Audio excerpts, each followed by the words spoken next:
मुरली मनमोहन की सतगुर दई लखाए कांति कीरति मुक्ति कहीं न जाए। तो आज प्रातः काल से जन्माष्टमी का पावन प्रसंग चल रहा है। अपने आप को पात्र बना के योग्यता को जिसने अर्जित कर लिया उसके ऊपर ईश और गुरु की कृपा होती है। अपने आप को पात्र कैसे बनाए? ईश्वर परमात्मा की अनंत कृपा इस मनुष्य शरीर की प्राप्ति उसकी निशानी है कृपा की। और भगवान कहते हैं उद्धरेदात्मनात्मानम नात्मानम अवसादेन। गीता का उपदेश अगर ध्यान से पढ़े समझे कि अपना उद्धार तुम्हें स्वयं करना है। अपने लिए उद्धार और सुधार का मार्ग तुम्हें स्वयं बनाना है और अपने आत्मा का तुम पतन मत करो, नीचे मत गिराओ। ऊपर उठने के लिए परमात्मा ने सभी अवसर सभी साधन तुम्हें प्राप्त कराए हैं और ईश्वर गुरु की कृपा वो पहले से तुम्हें मिली है। अपने अंतःकरण को पवित्र बना के उस परमात्मा मालिक को क्या चाहिए वैसे अपने मन को तुम बना दो। उनको क्या चाहिए? शास्त्र पढ़े, संतों की वाणी पढ़े तो भगवान कहते कि मुझे कुछ भी नहीं चाहिए। निर्मला मन धन सो मोहि पावा मोहि कपट छल चित्र भावा। तो मन निर्मल हो जाए जैसे छोटा सा बालक, उसके मन में कोई कपट नहीं, छल नहीं, अपने माता के वो आश्रित रह के अपनी माता से सहज स्नेह करता है। तो ऐसा हमारा मन हो जाए, छोटे बालक जैसा, भोले बालक जैसा और कपट छल से रहित। तो भगवान कहते कि मुझे बस और कुछ भी नहीं चाहिए। तो ईश्वर की कृपा, आधार तैयार हुआ, वहां पे कृपा प्रकट हुई और आधार में रुकावट अगर हमारे मन के द्वारा डाली गई तो कृपा बाहर खड़ी रही, अंदर प्रवेश नहीं हुआ। स्वर्ण और पारस दोनों का जब संगम हुआ, लोहे और पारस का, तो स्वर्ण बना। लेकिन बीच में अगर कोई पर्दा, कोई आवरण आ गया तो पारस के पास रह करके भी वो लोहा स्वर्ण में परिवर्तित नहीं होता। तो अपने मन को सही बनाना, यही सत्संग का उद्देश्य है। ईश्वर की अनंत कृपा हमेशा ही बरस रही है। बिजली में पावर पूरो को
मिठो खानो कटोरा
परमात्मा का अंश है जीव और सबके ऊपर ईश्वर की कृपा एक जैसी है। सबके अंदर उस आत्मा का प्रकाश एक जैसा है। ममई वांछो जीवलोके जीवभूत सनातन मन सुष्ठानि इंद्रियाणि प्रकृति स्थानी कर्षति। गीता का सतोपदेश है कि मेरा ही अंश ये जीव है, सनातन और अविनाशी, लेकिन अनंत दुखों की प्राप्ति क्यों हुई। ईश्वर का अंश होते हुए भी अनंत दुखों का जीवन में प्रवेश कैसे हुआ, उसके लिए कोई न कोई कारण है। उस कारण को ढूंढ के उस कारण को अगर हम निवृत्त करेंगे, रुकावट विघ्नों को रोकेंगे, तो परमात्मा की कृपा में देर नहीं। बादल एक जैसे बरसते हैं,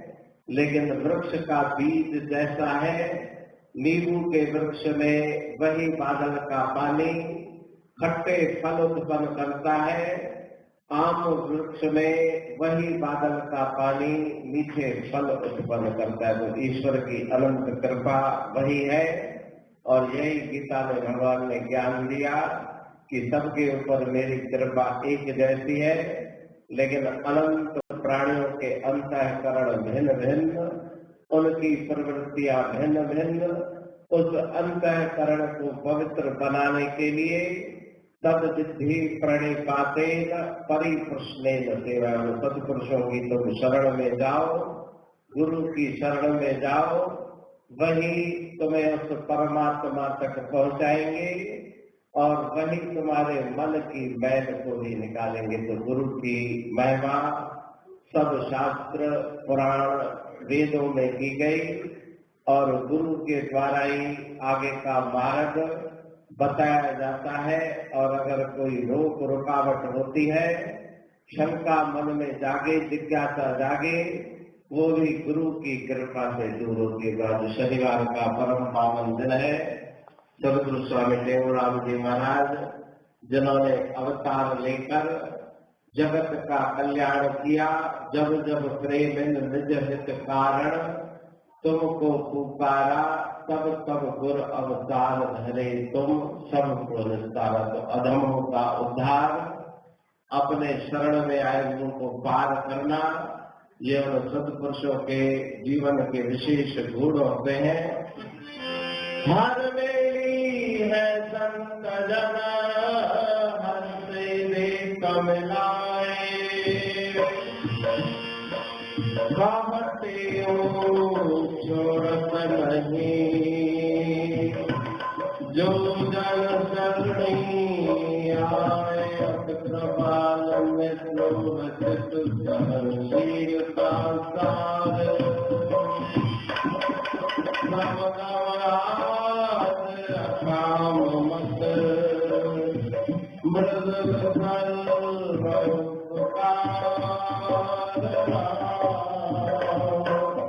देखे दर्शन दिल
साहब दोनों सत्पुरुषों के जीवन में जैसे बगीचे में फुलवाड़ी सुंदर फूल होते हैं, तो उनके जीवन में भी सद्गुणों के फूल हमेशा ही रहते हैं।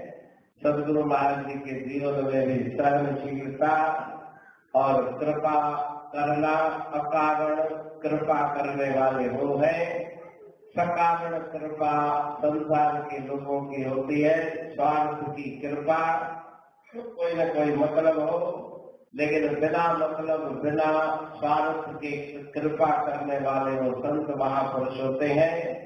तो ऐसे सत्पुरुषों के पावन चरण शरण और गोदावरी मैया का पावन तख्त, कुंभ का पावन पर्व, सब शुभ अवसर हमारे जीवन में एक बार फिर आए हैं।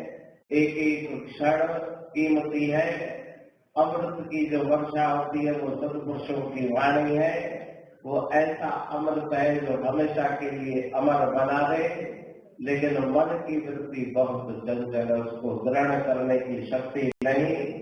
और जिसने अपनी ग्रहण करने की शक्ति को विकसित कर दिया, उसके हृदय में वो अनंत कृपा प्रकट होती है। तो गुरुदेव के चरणों में प्रार्थना भी करें, अपने समय को भी सफल बनाए।